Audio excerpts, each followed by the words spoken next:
औज़ुबिल्लाहि मिनश्शैतानिर्रजीम बिस्मिल्लाहिर्रहमानिर्रहीम। नेक्स्ट आयत है हमारी वला तलबिसुल हक़्क़। तलबिसु का रूट वर्ड है लाम बा और सीन। लाम बा सीन से कोई लफ्ज उर्दू में तो याद आ रहा है आपको कि लाम बा सीन से कोई लफ्ज बनता है? लब्स, हाँ लफ्ज, और अगर आप अलिफ भी मिला दें तो लिबास, लिबास। लिबास। लिबास जो है वो आपके बॉडी के ऊपर जो आ जाता है तो क्या होता है, आपकी बॉडी उसके अंदर छुप जाती है ना। फिर नहीं पता चलता कि आपकी बॉडी का शेप उमूमन, या मतलब अगर आपने फिटेड ड्रेस नहीं पहना हुआ तो आपकी बॉडी का शेप कहाँ से शुरू हो रहा है, कैसा है, वो सब समझ नहीं आता है। ये उसमें क्या होता है कि आपकी बॉडी अंदर हल्त मल्त हो जाती है, मतलब मिक्स हो जाती है, पता नहीं चलता कि आपकी बॉडी कैसी है। तो ये लिबास का मकसद ही यही है। तो लिबास आपकी बॉडी के शेप्स को छुपाए, समझ आई। लिबास इसलिए नहीं है कि आप उसको रिवील करें, कि आप इतना फिटेड ड्रेस बनाएं कि हर चीज हर शेप जो है वो आपकी प्रोमिनेंट हो रही है, फिर उस लिबास का मकसद ही खत्म हो गया, फिर लिबास का कोई वो नहीं है। तो तलबीसु का माना क्या है? मिक्स। लाम बेबासीन लबसा। एंड डू नॉट मिक्स अल हक्का बिल बातिल। हक और बातिल को आपस में मिक्स नहीं करो। हक क्या है? ट्रूथ। और बातिल क्या है? बातला बतला, यानी बातिल मतलब फॉल्सहुड। सच और झूठ नहीं मिलाओ आपस में। जैसे अभी हमने बात की थी ऊपर सच और झूठ की, बिल्कुल सेम यही बात आ गई यहाँ पर। सच और झूठ आपस में नहीं मिलाओ। ऐसी बातें नहीं करो कि जिसमें ना सच का समझ आ रहा हो ना झूठ का समझ आ रहा हो। और यहाँ पे सच की क्या बात थी? अल्लाह की साइंस, अल्लाह की आयतें, ठीक है। और झूठ क्या था? वो जो ये बोल रहे थे, ये जो बातिल क्या था, जो कि इन्होंने अमेंडमेंट्स कर रखी थी और जो ये झूठ बोल रहे थे। ये कह रहे थे, अल्लाह ने कहा कि तुम सच और झूठ आपस में मत मिलाओ। क्या होता था कि जब मुशरिकीन मक्का जो थे, और इसके अलावा भी मदीना में जो मुशरिक थे और जो आम लोग थे, वो इनके पास आते थे अपनी, जब वो अपनी कोई अपनी कोई मसले होते थे तो इनके पास लेके आते थे और कहते थे कि भाई तुम लोग लर्नेड पीपल हो, हमें बताओ कि हम इस पे क्या करें। इस तरह का जो स्टेटस था ना इन लोगों का वहां पर, सोशल स्टेटस। तो जब लोगों ने आके इनसे पूछा कि आप बताइए, आप लोग तो लर्नेड हैं, आप लोग के पास तो इस्लामी मतलब आसमानी किताब है, आप लोगों को क्या लगता है कि ये मोहम्मद सल्लल्लाहु अलैहि वसल्लम सच बोल रहे हैं, क्या ये वाकई नबी हैं? तो इस पे ये कहते थे कि कभी कहते कि हाँ नबी तो है लेकिन उम्मियों के लिए है। उम्मी कौन होता था? उम्मी कौन होता है? उम्मी नबी थे ना, नबी सल्लल्लाहु अलैहि वसल्लम। उम्मी वो होता है जिसका जो एजुकेशन होती है वो उसकी माँ की हद तक होती है। Education by his mother only, यानी वो किसी स्कूल नहीं गया होता। और यानी स्कूल जाकर आप जो है वो लिखना और पढ़ना सीखते हैं ना, माँ की हद तक, यानी तरबियत जो बेसिक एजुकेशन होती है वो माँ की गोद में मिलती है। ये आज हमारी जो हालत हो गई है ना, वो बड़ी खराब हो गई है कि हमने सिर्फ लिखना पढ़ना ABCD को एजुकेशन समझ लिया है। ऐसा नहीं है। जो बेसिक एटिकेट्स होते हैं, जो बेसिक चीजें होती हैं जिनको हम कहते हैं कि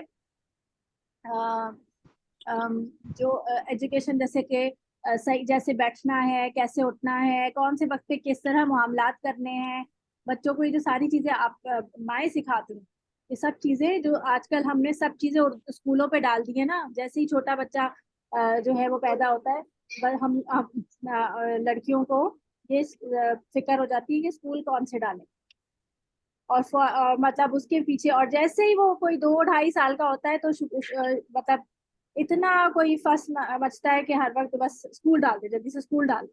हालांकि 4 साल की उम्र, 4 साल की उम्र जो है उसमें कहा गया है कि आप जो है वो बच्चे को कुरान की तालीम दें।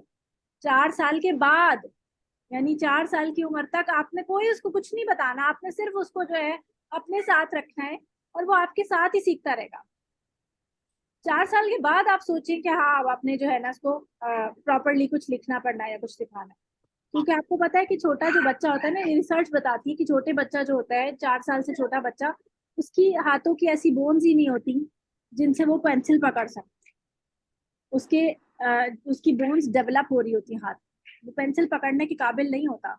और आज आप देखेंगे कितनी मतलब जुल्म है ये कि बच्चों को 2.5 साल की उम्र में और कहीं कहीं पे तो 2-2 साल की उम्र में भी स्कूल में मॉन्टेसरीज में और पता नहीं कौन कौन सी एकेडमीज में डाल दिया जाए। तो आगे आप लोगों ने भी इंशाल्लाह बाएं बनना है, तो इस चीज को आपने जहन में रखना है कि देखें जो बेसिक एजुकेशन है ना बेटा, वो आपकी आपकी गोद में होगी, वो बच्चे की माँ की गोद में होनी चाहिए, और यही उसके लिए ज्यादा बेहतर है उसकी आगे की अपब्रिंगिंग के लिए।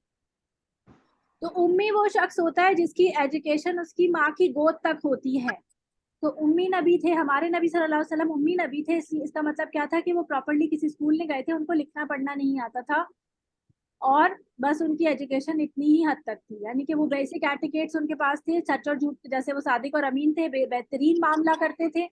अगर आप उनकी सीरत उठा के देखें, बेहतरीन सिपह सालार, बेहतरीन लीडर और बेहतरीन इंसान। तो ये तमाम चीजें उन्होंने कहाँ से सीखी थी? अपनी माँ की गोद से। 6 साल की उम्र में उनकी माँ का इंतकाल हुआ, और इतने टाइम तक, और उससे पहले वो दाई हलीमा के पास थे, और उसके बाद वो अपनी माँ की गोद में थे। उसके बाद 6 साल की उम्र में जब माँ का इंतकाल हुआ, तो हाँ, अपने दादा के पास। शाबाश। दादा का इंतकाल किस उम्र में हो गया था उनकी? 10 साल 10 की उम्र नौ में। नौ 9 साल की उम्र में। 9 साल 9 साल की की से तो दादा का इंतकाल हो गया। फिर किसके पास गए? चचा अपने के चाचा के पास। पास। चाचा अबू तालिब के पास। अबू तालिब, आपको पता है अबू तालिब जो थे, वो एक तो ये कि आपको पता है कि वो मुसलमान नहीं हुए थे आखिर टाइम तक, ये भी पता है ना आपको।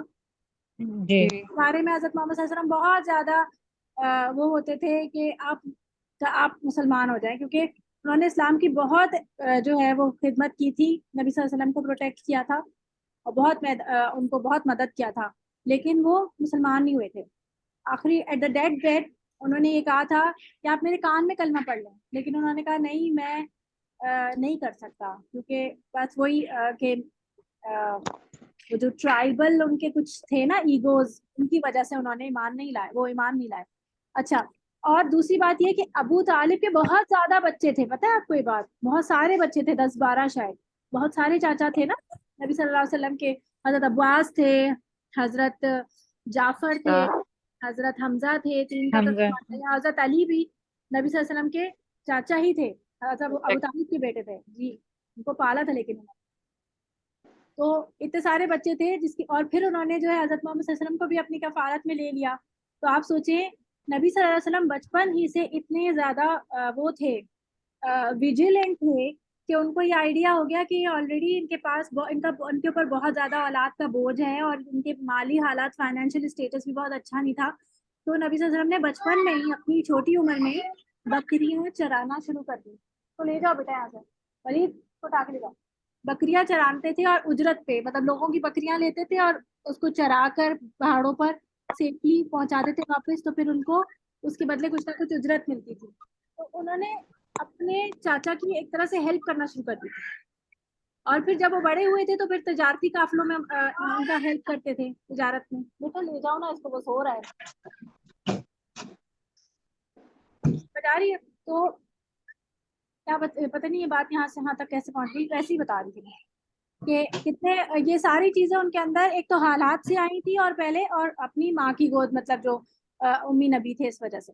अच्छा, वला तलबिसुल हक्का बिल बातिली, हक और बातिल को आपस में मत मिलाओ, व तक्तुमुल हक्का, और तो इन पे, तो इन्होंने क्या कहा था?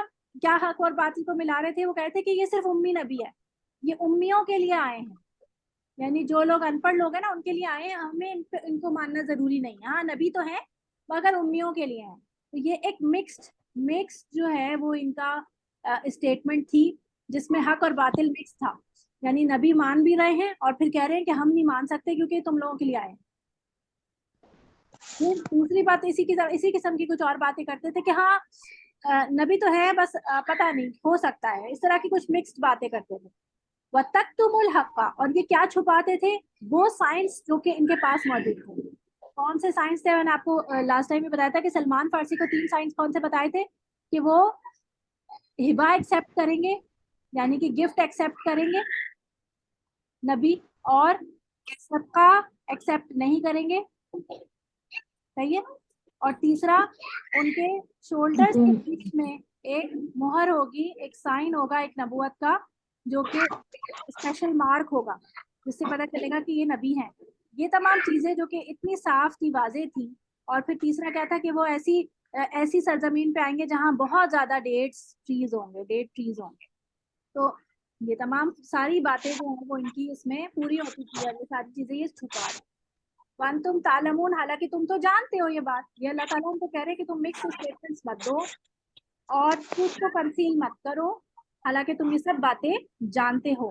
फिर उसके बाद अल्लाह फरमा रहे हैं, वाकई में आखिरी आयत है, बस इसके बाद वाइंड अप कर रही हूँ, वअकीमुस सलाता, और नमाज कायम करो। तो आप ये देखिए कि नमाज का हुक्म इनकी इनकी इनकी शरीयत में भी था। इनको भी किसी ना किसी कौम की नमाज अल्लाह ताला ने दे रखी थी। अल्लाह ने फरमाया कि तुम नमाज कायम करो और जक़ात अदा करो, और जक़ात का हुक्म भी इनके पास मौजूद था। नमाज कायम करो, ज़कात अदा करो, अल्लाह का हक दो। ये बदन की इबादत हो गई, सही है, यानी बॉडी की इबादत हो गई। और ये क्या है, ज़कात आपके माल की इबादत हो गई, प्रॉपर्टी की इबादत हो गई। जो भी आपके पास पैसा है उसकी ज़कात होती है, चीजें होती है उसकी ज़कात होती है। फिर वर्काऊ मार राकीन, और रुकू करो रुकू करने वालों के साथ। अब आप देखिए, नमाज का जिक्र तो हो गया, रुकू अलग से क्यों कहा जा रहा है?